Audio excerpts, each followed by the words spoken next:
Good morning, economics students. I'm going to read this article for you that will help you with your assignment. iPhone X or iPhone 10 demand. When hordes of customers line up Friday to buy the iPhone X on its first day on sale, many risk walking away empty-handed because more than in previous years, Apple has not made enough of the devices to meet demand.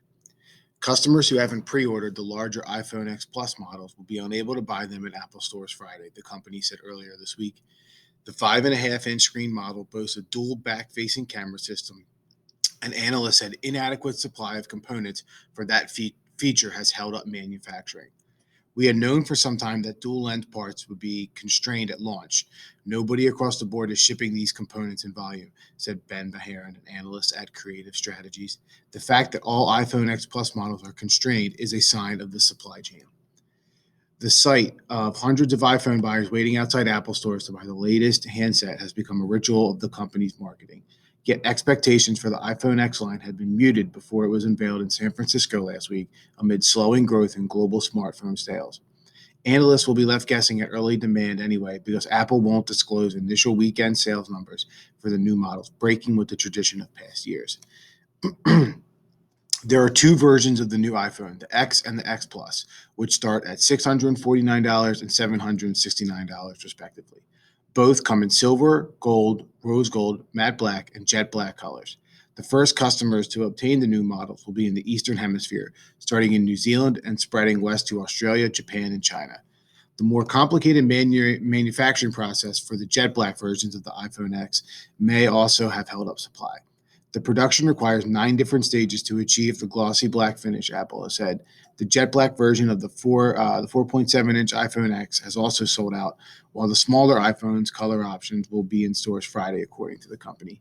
T-Mobile and Sprint said this week that pre-orders for the new models were almost 4 times as great as for previous models, helping drive Apple stock to its highest level in almost 5 years.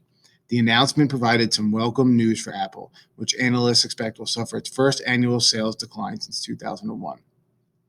Verizon Communications Incorporated said pre-orders were at a similar level to previous years. More aggressive promotions from U.S. carriers may have attracted new customers, Morgan Stanley analysts, including Katie Huberty, said in a note to investors Wednesday. In 2013, Apple overestimated demand for the iPhone 5C and had to cut orders from suppliers. It also reduced orders with the iPhone 6S, according to Nikkei Asian Review. Some analysts said Apple may be particularly cautious with supplies this year, in part because global smartphone sales have slowed. Apple clearly controls supply tightly, said Matthew Kanterman, an analyst at Bloomberg Intelligence. They're possibly keeping supply artificially low, or at least lower than demand, so as to avoid having the oversupply of previous years. Overall, the data reflects Apple's desire to maintain some supply constraints until demand becomes a little more certain in an effort to avoid the supply glut and associated cuts in the supply chain for the iPhone 6S starting last November. Cohen & Co. Analyst Tim Ucuri wrote in a note to investors Wednesday. Okay, so then you have some questions below. Apple has a wait list for iPhones. What does that indicate about demand for an iPhone? Why did Apple produce fewer iPhones in 2013 than they did in previous years? Why is it important for Apple to make sure their supply is close to customer demand?